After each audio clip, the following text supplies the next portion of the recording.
Welcome to The Empty Canvas, the podcast about how creativity begins. I'm the host, Pascal Anson, and my guest today is photographer Talie Eigeland. Welcome. Good to see you again. Yes, been quite a while, 5 years I think since. Yep, something like that. I dread to think. Yeah. I'm really curious to talk to you today on The Empty Canvas about this idea of starting as a photographer. I haven't done much preparation, but I have been thinking about it. So I think in my head, I want to ask you some questions about physical preparation, like what kind of kit you need, what stuff you need, and how you make sure you've got the right stuff. Then also, I want to ask you about vibe, like how you create in a studio the right vibe to get the best from your subject, which is kind of, I guess, the empty canvas. Yeah. So I suppose there are some little secrets in there, but I'm really curious as to your working method, because I know a few photographers, and I think that thing of setting the right tone at the beginning of a shoot is like, when people do that well, it's amazing, and then when people don't do it well, it's tense and weird. How do you go about setting those kind of expectations or that vibe in the studio? I actually still get quite nervous before every single shoot, and I've done countless shoots now, but there's very little preparation in terms of gear. I'm very, very minimal. I'm not about the gear at all. Mm-hmm. It just needs to not cause me problems, basically. But how do you make sure? Yeah, that's like the nightmare for a photographer, right? Or a videographer. Yeah. Is something not being there or not being charged or not working or something. My camera recently, I hit the max shutter count, and thank God I was at home. What does that mean?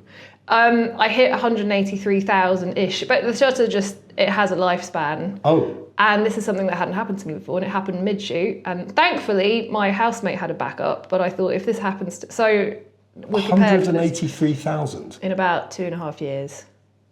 It's a lot of photos. I thought I took a lot of photos. It's a lot of photos. They go fast when you shoot live music, but also in portraits I shoot a lot. But it's really more about vibe than about gear, although I do love lighting, very into my lighting. Yeah, we can maybe get onto that. So so what I'm hearing is that you have quite an agile setup in terms of there's not lots of kind of infrastructure there in the studio. No, there's not. Have you boiled that down less and less and less to be a few really important things? Yeah, so it's always the same camera and lens. Every once in a while start expanding out, and then I realise I don't use any of it, and then bring it back in, and then every couple of years I'm in a period of I'm going back out now. So what does that look like then when you're saying you go back out? I've just bought a new lens. Okay. Which is a 35mm, more cinematic. I realise I'm doing everything portrait now. I think Instagram probably doesn't help. Probably, yeah, and I do gravitate towards portrait, but I'm realising So you're a portrait photographer? I am a portrait photographer. But what about a cinematic horizontal portrait? And I'm sort of starting to limit. It is what comes naturally to me, but sometimes a new piece of kit does make you think about things differently. Yeah. Or it might be a new light, a new setup, like a new backdrop. But I do most things just against the living room wall, and I just light it really differently. Isn't that interesting about portrait format? Because I remember probably like a long time ago, maybe 25 years ago, seeing a portrait computer screen. Interesting. Because I suppose even though computers, they're kind of square, but they are actually landscape rather than portrait, more or less. But this was properly like an A4 sheet of paper portrait. I've never seen that. No, but like, why is that not? Because most computer screens, even now, are not portrait, are they? They're a landscape. Yeah. I guess when you edit, you've got a landscape. I've got a load of spare space at the sides most of the time. Maybe that's something that will change, I don't know. We're all moving towards phones, aren't we? But, yeah. Okay, so you've got a lens that's kind of changed your outlook. It's arriving. I've ordered it. You haven't got it yet. It's coming. Okay. It was my gift to myself. I thought, let's try something new, because you do get stuck in patterns, and I've just redone. I've been through my whole archive. It's great we're having this conversation now. So I've really gone through what's your process been in the 10, 15 years you've been shooting, and it's like, okay, it's time to snap out of that bit now. Is that because you kind of have got experience / comfortable in a pattern that is successful?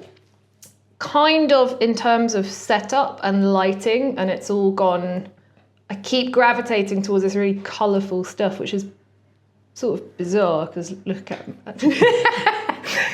I don't quite know where that comes from, but my work's got really colourful and it's got a little bit out of control, so I sort of want to flip that now and maybe do something more cinematic and a bit less colourful and kind of regain control over it. It's interesting, the saying that you've been working for 10 or 15 years, because I've been speaking to a range of people. Some people who are just starting out, like literally graduated 2 or 3 years ago. And some people that have been working for a long time, like 30 years. Yeah. And I feel like 10, 15 years, sort of in the middle of that somewhere. Yeah. And it's interesting that you've got to a point, or I'm hearing that you've got to a point where you're looking for new ways to start, maybe, or new... I'm looking for a bit more now. It became very clear to me when I went through my archive. It's been so much about the vibe. And to come back to your earlier question, I'm really finicky about setting up the atmosphere. So it's kind of tricky because I live with a fantastic housemate who I love very much. But so when there's people, external influences, people coming and going, I find that really disturbing because it's quite an intimate process. And I quite often have people who maybe aren't really, they might be performers, but they might not be used to having their picture taken. Or it might be someone who's going through something. I'm really lucky to work with lots of really interesting people and situations. So all it takes is someone to kind of close a door a bit and you're kind of snapped out of the moment. Right, so it's almost like a bubble that you're trying to create. It's kind of a bubble. Yeah. But I've realised a lot of what I've done has been about the process. It's actually been quite therapeutic. It's very much about the vibe between you and the person and what you can sort of draw out of them and all that. Yeah. But I've realised you can't always see that in the final result, or at least you might be able to see it, but the industry cares about how you present and curate that. And I think I need to find a way to make that process more evident in the final result. But that's like a sort of magic, isn't it? It's something like unquantifiable, that sort of magic spark that you can maybe see. Yeah. Or not, or maybe those things are evident when it's not there more. When you look at something, you're kind of like, that's flat. They've got There's nothing dead going eyes. on. Yeah, and I can see that in different. Sometimes I do shoots where it's kind of for purpose, and it might still be a great shot. Yeah. But it's interesting actually, having been photographed, especially in the band. Some photographers will really put the effort into drawing something out of you, whereas others are all about the lighting and the technicality, and they'll create an amazing photo and it'll from afar, or maybe they just don't care, I don't know, it's a fantastic photo and they do stuff with kit that I could never, or wouldn't necessarily even be interested in doing, but it's a brilliant result, but I sort of know there's nothing going on in that moment, which for me that's not what I'm after. No, but this is so interesting because I think that's chemistry, and it's about your talent, not only as a kind of technical setup person, but in terms of that chemistry that you have with your subject and the person that you're trying to portray, who you might have only met a few minutes previously. Yeah. How do you set up that atmosphere? Is it by how you talk? Is there music playing? Is there soft what happened? How do you get that? Something I think a lot about, and I'm gradually. That is, I mean, there are a few things that I do, sort of like make sure the space is nice and tidy, and I try to have some sort of music on when they come in and make them feel really welcome. But it's kind of about your frame. I've realised you can do a lot with nothing, really. It's about how you manage to interact. It's always the fear of the empty canvas. The canvas is never empty because people are never empty. There's always lots going on. I'm really fascinated by people, but it's the fear of not being able to access that or not creating the environment that allows them to relax or be themselves. I was thinking about this actually when I was thinking about today and talking to you about when photographers photograph somebody super famous like Barack Obama. And they've done it a million times. No, it wasn't that. It was more like, you've got 5 minutes with this person. Yeah. And so they're coming in with whatever's been going on in their head, and you, as a photographer, have got to have everything ready so that you can just get to that point super fast, because you don't have the luxury of 45 minutes or an hour or 2 hours or whatever it is. But it's interesting that I didn't want to put words in your mouth when I asked that question about setting up an atmosphere, a good atmosphere to work in. But it's interesting that you think about it. And you've got to be able to do it. I mean, I have the luxury of doing stuff in studio a lot, but sometimes it is a case of you've got to grab a portrait, or you're on an event shoot and You've got to what portrait? You've got to grab a portrait. Oh, grab a portrait, or someone's there and the client goes, can you go get a portrait of someone quite famous? And you've got to pull it out of a hat somehow. That in that situation, I can imagine that's sort of charm because it's not set up. I wanted to ask you about that. That was actually going to be my initial question about when you, as an artist, are planning to take a portrait, as opposed to when you're being asked to take a portrait of somebody as a job. How do those two differ in terms of your kind of startup process? Do they differ? I suppose one of them I have time to stress about and the other I don't, but what I actually end up doing is probably the same. Which one do you stress about? Well, if I don't know I'm going to have to do it, I don't have time to worry about it. It just happens. Is that the thing where somebody goes, can you just do it? Can you just do it? And in a way, well, you might not get such an interesting photo because you can't set it, you don't have your perfect environment. But in terms of what actually happens with the person, it's not necessarily any worse. But when I do my own shoots or that there is planning, I spend a lot of time. I'm not quite sure what, because I don't really plan. I don't plan anything really. I sometimes pretend to plan and show them some stuff because you've got to gain confidence. Pretend planning, what's that? Well, it's sort of quite, especially if you have a team or you've got styling or makeup, you've got to go, here's the direction. Yeah. But in actual fact, I know probably most of that's going to go out the window because I have no way of knowing what that person's atmosphere is going to be like until they're in front of me, sometimes even through the camera. So I kind of just roll with it. I mean, sometimes you do have a direction, sometimes but it makes me really badly suited to stuff like fashion and where you've got lots of people around you, but also you've got to go, here's the mood board, and it's useful to have a loose mood board because it gives you a starting point. But ultimately, I know I'm going to stray from that probably entirely. So how do you prepare in terms of ideas? So if we can imagine that you've got an appointment with somebody who's going to come to your studio and you've done a bit of background research on them, but you haven't met them before, but there's a little bit of direction there. But what does the kind of sketching look like beforehand? Pinterest. Really? Pinterest is still... I try to get people to send me, I want to see... What, you ask them to send you? I ask them to send me... If they're a client, so it's for them, then I'll ask them to send me some things that they like. Sure, so that's the client briefing you. I was more... When it's me. Yeah, when it's you and you've got somebody who you know a little bit about and you're thinking, maybe you've seen some other photographs of them and you think, well, I want to do something different. I want to do something new. How do you sketch that? How do you kind of experiment with what that might look like? It happens quite naturally. That's probably the main homework that I do. Is I'll go and look at what they've shared. Yeah. Also, things that have been taken of them. If they're that kind of person, they've got a bank of. And I'll kind of contrast what's been taken of them, what I can see with what they've chosen to portray, and maybe self. So it's always quite interesting to see how they are out in the world versus what they select. So you kind of get some information there.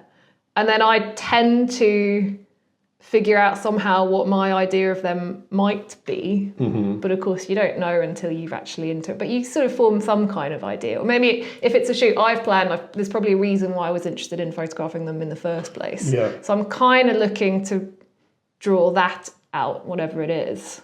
It's sort of an atmosphere more than any physical...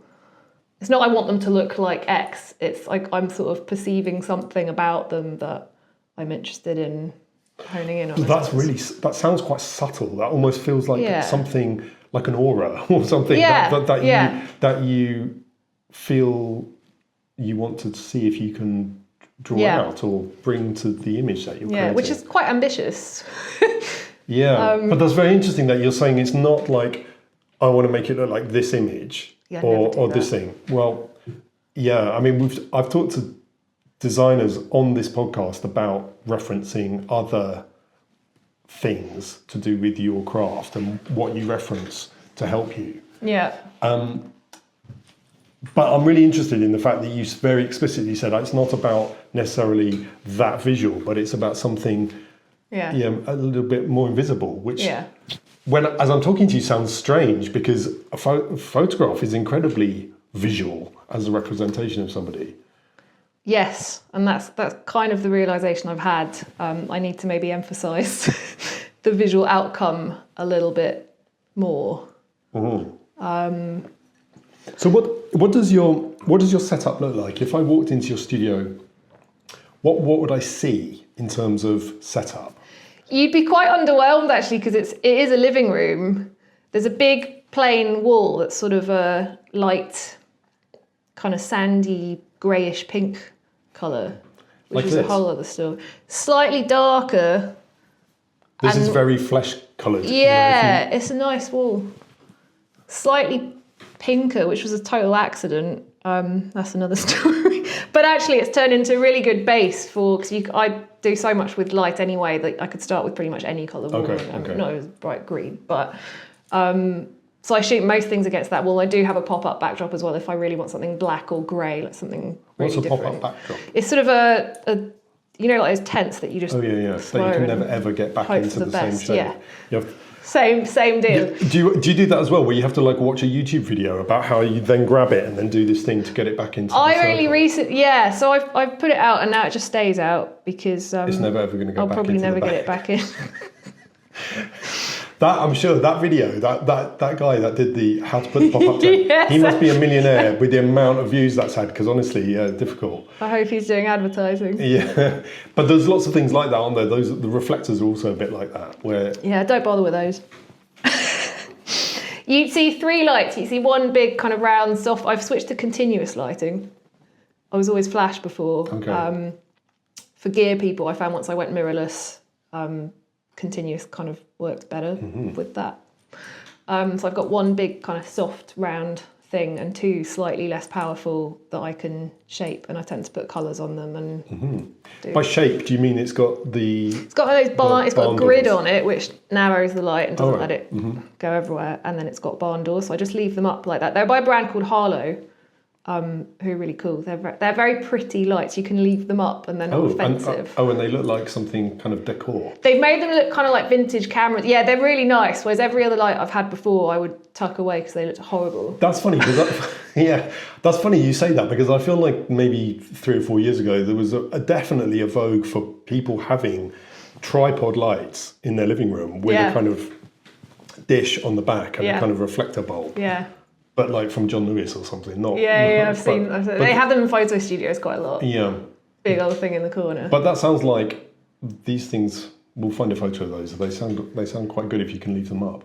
Yeah, they're really pretty. So they're actually they probably set the tone more than anything else when you walk in. So that's interesting. I think about this idea of working in your living space, because I think a lot of people think that portrait photographers or fashion photographers there'll be a big kind of like white studio with a big kind of infinity backdrop and lots of people rushing about. I mean, that is nice, apart from the people rushing about.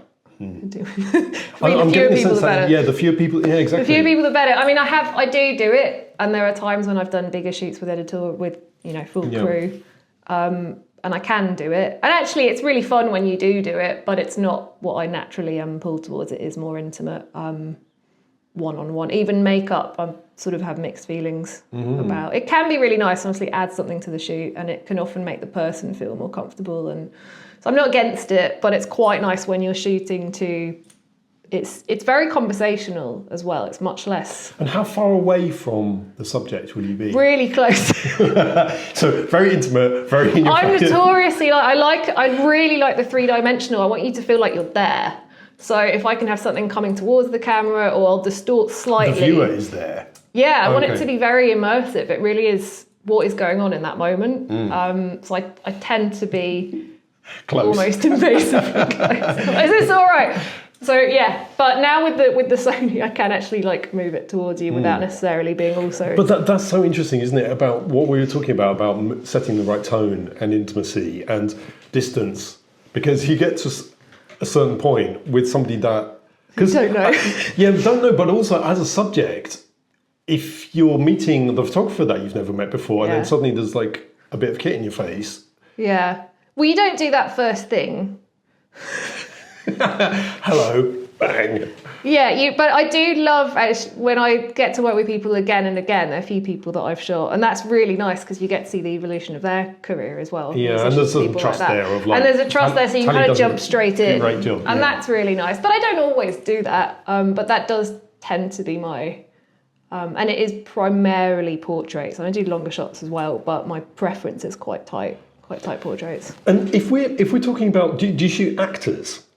Yeah, they're really interesting. Yeah, so I was thinking about this, and I really wanted to ask you this about actors and the blank canvas. Very interesting chairs. Thanks. About actors and blank canvas, because if you're shooting somebody for a band, there's some attitude that goes with it that you and they are deciding on in terms of their presentation of what they think they want to look like. Yeah.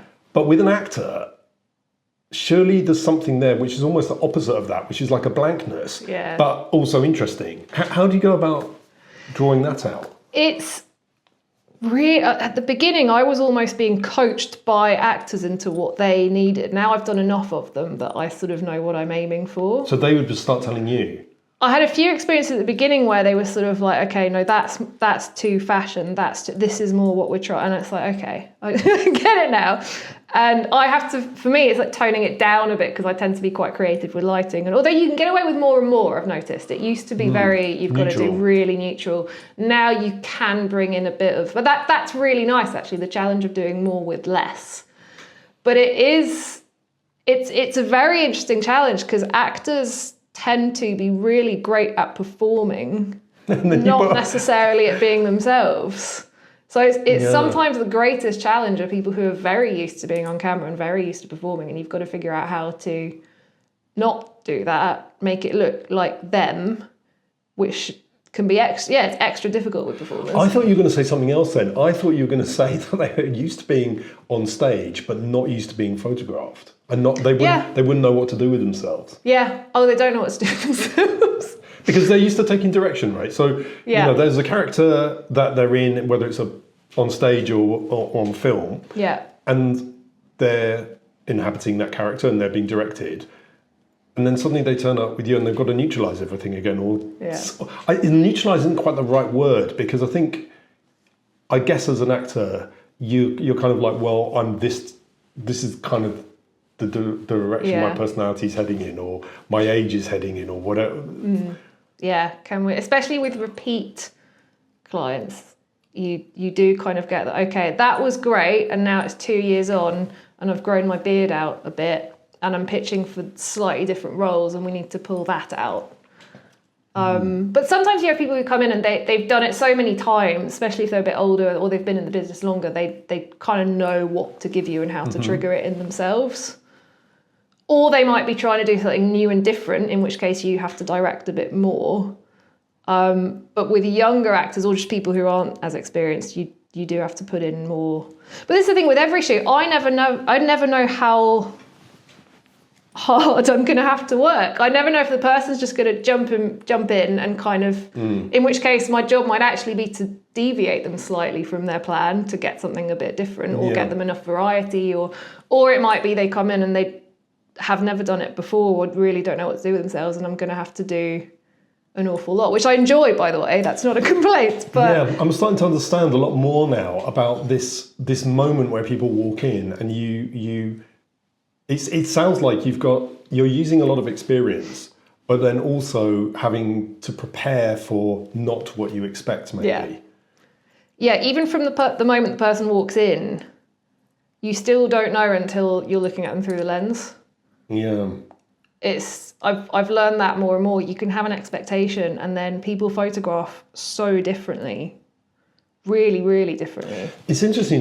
My dad was a portrait painter, and when I think about his work and think about how my mum as well painted portraits of sort of like mayors of towns and sort of, friends, and she had commissions of sort of to hang in offices and stuff like that of, like CEOs and stuff like that. And my dad sort of would he lived in Australia, so he would paint other types of portrait. But it's also interesting that when you're painting a portrait, you're doing it over several weeks, whereas.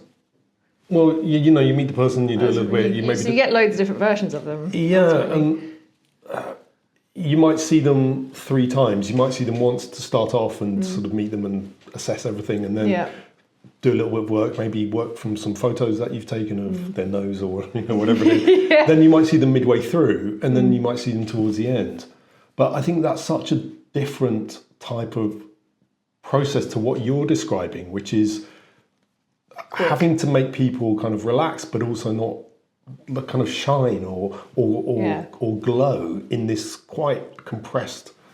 Yeah, it's a real privilege. I absolutely love it. But how did you get your personality to be like that? Because I think you've got a type of personality which is charming and makes people, and friendly, that makes people relax.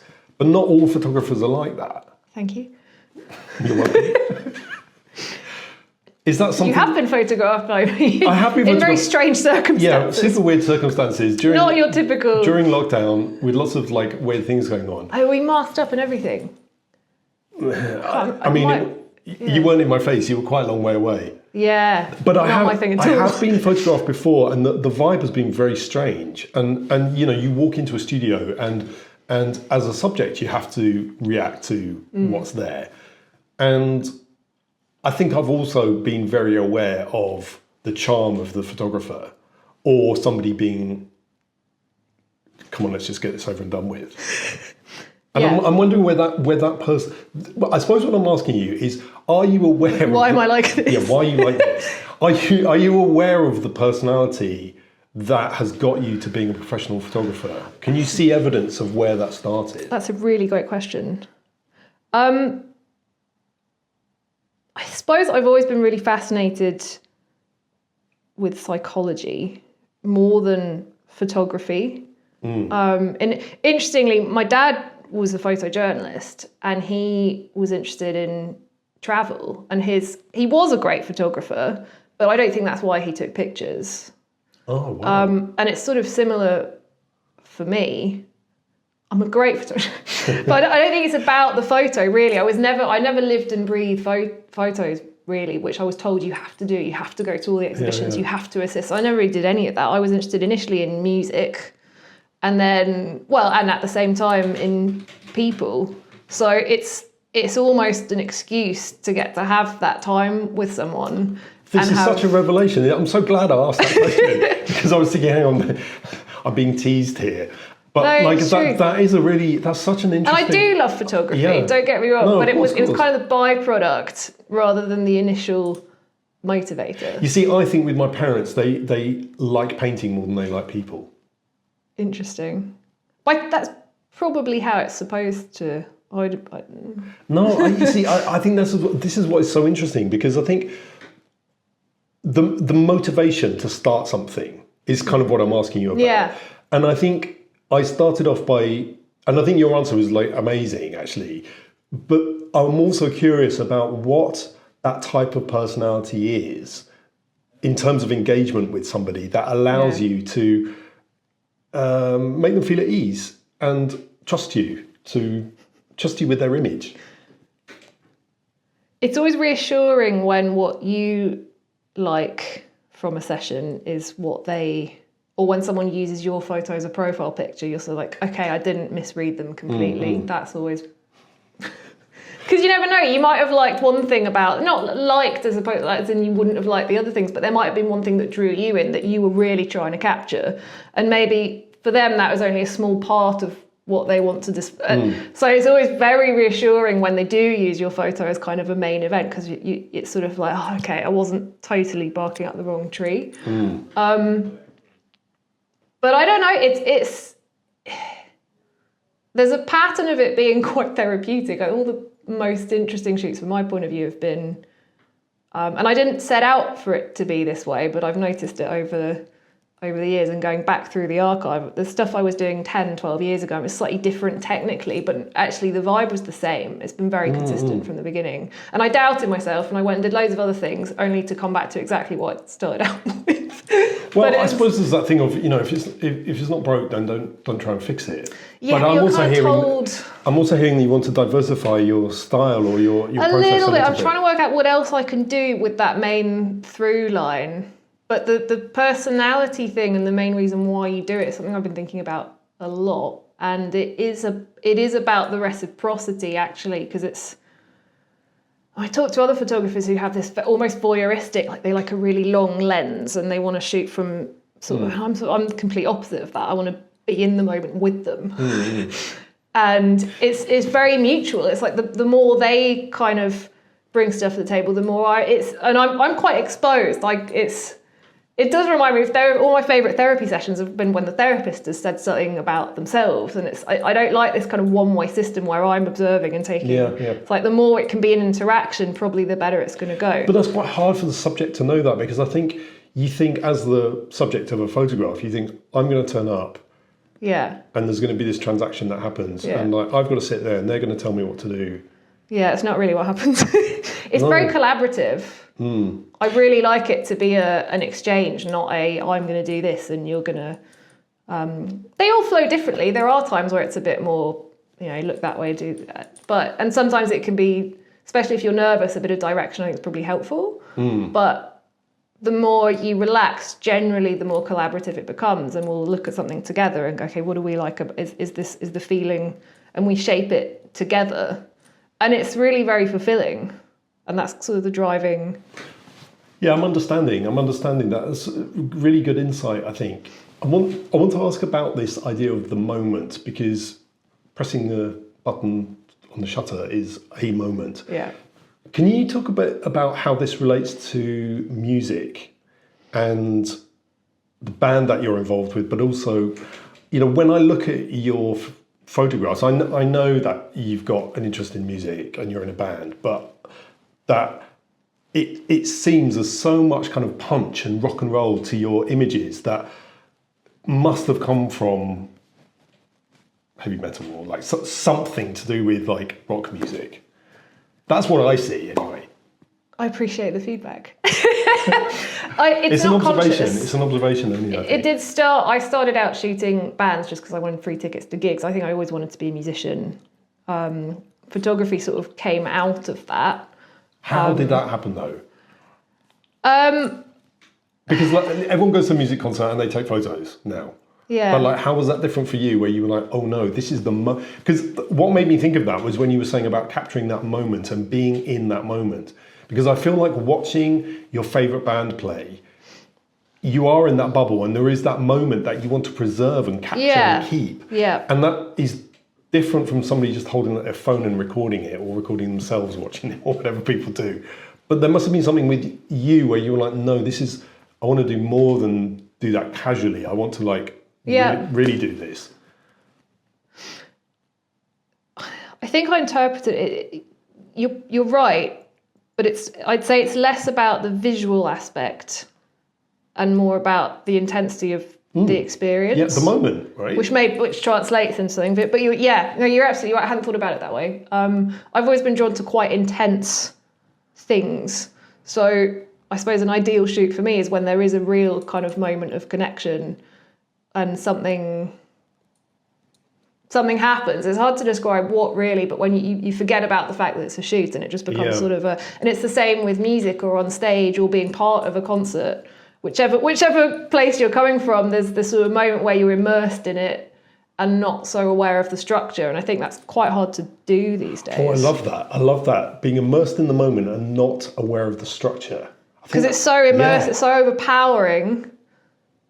And I'm not saying every shoot is really overpowering, but you can get even just a conversation, you get so involved in a conversation, you forget about the clock ticking, you forget about it because you're really involved in that conversation. And I suppose that's what I'm seeking with a lot of different things that I do. And it's really great when it happens on a shoot. And that's when you tend to get, I was going to use a big word and say the truth, but that's when you tend to get something authentic. Because if you're really involved, it's harder to shape what you look like or be aware of it.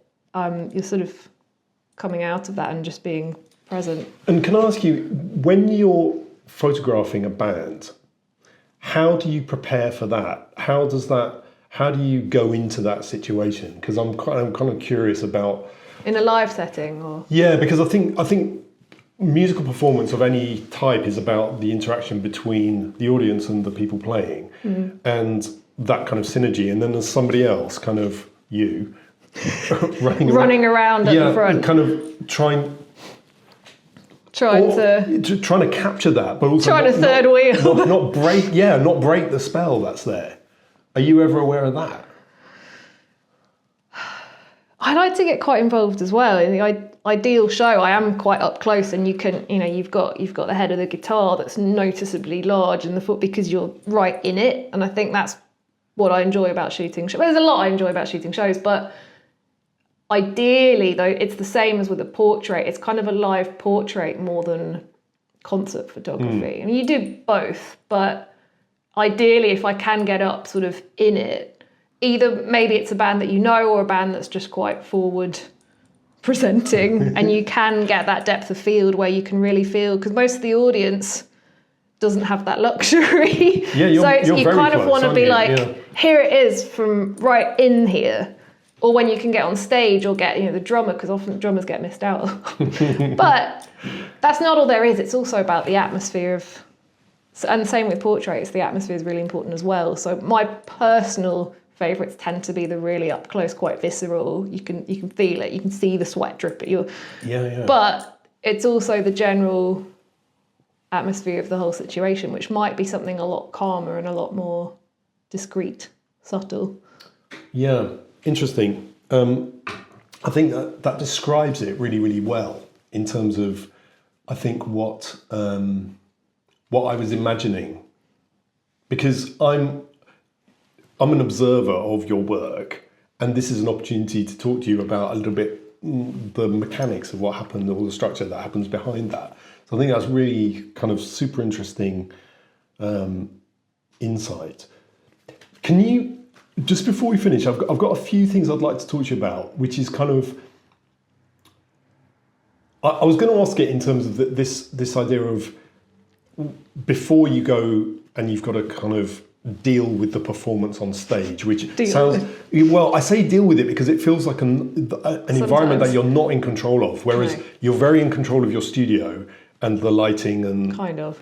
Well, as much as possible, and then somebody comes in and messes that up maybe, but it feels a bit like there's a lot of variables in a rock concert that you've got to, or rock performance that you've got to capture. How do you get over that initial? How do you start doing that? Is it the knowledge that you don't just have one shot? You've got like 187,000 photos. Too many. You've got multiple photos to take, and one of those is going to be okay, or one you'll be able to use. I used to be really intentional and go in, and I wouldn't press the shutter until it was unless I kind of, and then you might take a few of that moment, but whereas now I fall into that trap of I resisted burst mode, it just goes click, click, click. It's like I started missing moments, and as the technology gets better, the standard gets higher, and you're sort of like, okay, I'm falling behind, which, if that's a choice to sort of keep it falling behind, what does that mean? Well, you realise people are using burst mode as default. Cameras are getting better and better in low light, so just the quality expected is going up and up and up. So if you're kind of resisting that, if you're resisting it deliberately because you want to portray it this way, that's fine. But I started feeling like I was missing moments. I did start kind of hammering a bit more. Do you know what I thought you were going to say? I thought you were going to say, I felt like I was falling behind in the performance. So that it's going to be 40 minutes, and you're like, oh my goodness, I haven't... Quite often you get 3 songs. If you're pressed, you get 3 songs. So that's like 9 minutes. Or like 10 minutes. Yeah, a bit longer in our genre. It's like a really long guitar solo. Okay, so... And there's loads of you wrestling down the front. Yeah, that's pointy elbows. It can be, if it's a busy one, it can be a bit. But that's what I thought you meant when you were saying falling behind. And I was kind of curious about that, about knowing that you've got to produce something in that allotted period. That must be quite stressful. Because you start with nothing, and then you end up with... How many photos would you end up with after 12, 15 minutes? Let's not talk about that. I actually don't. Do you know what? I've steered away from gigs a little bit recently Have you? because I am going slightly more towards more intentional stuff. So Yeah. I still would like to do gigs, but more curated. It's exciting to know all these things though, because I think a lot of people just see the image, right? They just see the sweaty image with the guitar pointing at the camera. But I think that once you start actually thinking about how that image was taken, it becomes like a very different story. Yeah. Oh yeah, we can. But you're still sort of trying to create something though. I got turned away quite a lot, but my work is not press. Yeah. I am still shaping, and with a show it might be slightly more in the edit, but it is more like a live portrait or an atmosphere. It's a bit more considered. Yeah.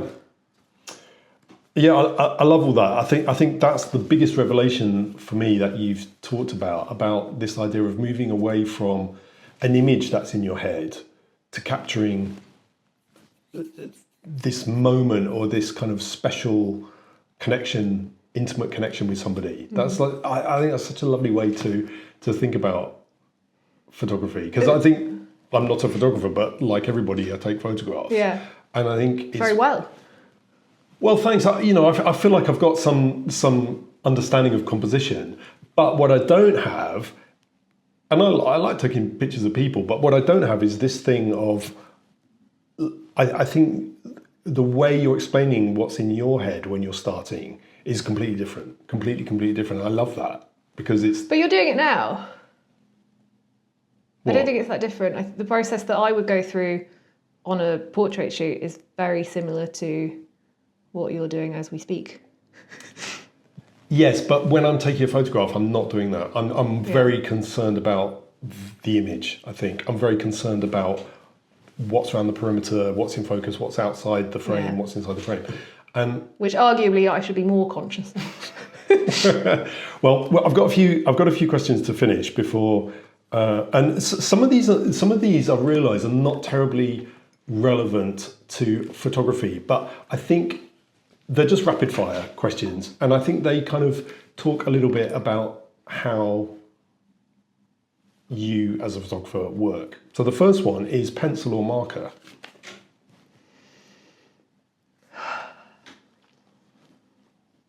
Pencil. Both. See, I knew I was going to obviously ask this question, and when I was thinking about photography and pencil or marker, for me, it's not really about whether you're using a pencil or a marker. The process is pencil, the result is marker. Okay, I'll leave it at that. Sorry. No, please don't apologise. I cut across you. Analog or digital? Digital. Monochrome or colourful? Colourful, but probably going to switch that. Oh, you're entering monochrome era. We've done too much colour. Okay. Who's we? The world. It's been too much colour. Needs reining in now, Okay, I think. all right. I've got big sketches or little sketches, but I think that's a question about size of your work. Big or small? Let's go big. Okay. And when you're how do you make notes? Do you make notes in a book, or do you make them on loose sheets or on your phone, or how do you make notes? On my laptop usually. Okay. And do you keep mistakes or do you bin mistakes? Too many to keep in photography. 187,000. Some of those were not mistakes. No, of course not. You delete the ones that are truly unusable, but I would tend to keep things that are maybes, because your eye does change when you go back to something 2 years later. Yeah, and you're finding that out now, right? Going back to your... So occasionally you might go, oh, that shoot actually might have had something else to uncover that you didn't see it. Because at the time you're very interested in reflecting what happened. Yeah. And I tend to edit very quickly. I don't sit on things. I go straight away and I flag, this is what best reflects the experience I've just had. Yeah. And there's no point for me waiting 2 weeks. If I'm going to wait, it's like 2 years. Then your vision has really changed. So 2 hours or 2 years? Yeah. Yeah, or 2 minutes or two. Yeah, that's really interesting, isn't it? Really good. Think then do, or do then think? This is really good for a photographer, this question. Still think then do, I think. I thought you were going to say do then think. Absolutely fine. Creative chaos or calm order? A lot of these are both. Creative chaos or calm order? Calm order until it's actually happening. Okay. Where I'd also A bit of energy reverse and- the do yeah. then think. Background noise or silence when you work? Background noise. Yeah, you sort of answered that already. And do you think that your work's finished even when you've taken a photograph of somebody or never finished? Big question that, isn't it, when we think about photography? But how do you feel? How would you define work, that particular? I don't know. Do you, when you look at this work that's in an archive, do you think, well, that's closed, that's finished, or do you think, oh no, that's still open? You got to make peace with this stuff. On the shoot, there's always a moment where you know you're done, and you'll normally always do that thing where you go just 5 minutes longer because you're like, oh, I'm going to beat that or do something so. And generally, though, you know, I've got better at going. The That's work's it. finished. Yeah. You kind of just know. That's interesting, isn't it? I mean, this podcast is about starting, not about finishing. But I think there is something about, certainly when I've talked to painters or illustrators, about stopping and leaving something alone as opposed That's to like harder. kind of flogging it to death and kind It of would killing resemble the... retouching probably Yeah. more, or editing. Oh, yeah, exactly. Yeah. Yeah. Reset and like, yeah, I know exactly what you mean with Yeah. retouching and fiddling with an image. Absolutely. And the last question is all-nighter or up early? I'd rather be up early, but the reality is it tends to be late. Yeah. Okay, that's the last question. Talie Eigeland, thank you so much. Thank you for so this. It much was for really, having really me. good. It was Great. brilliant. Really enjoyed it. Thank you. Thank you to my guest Talie Eigeland on this episode of The Empty Canvas. Please like and subscribe and maybe share this with somebody that you think needs a bit of a nudge on their own creative journey. I'll see you in the next episode.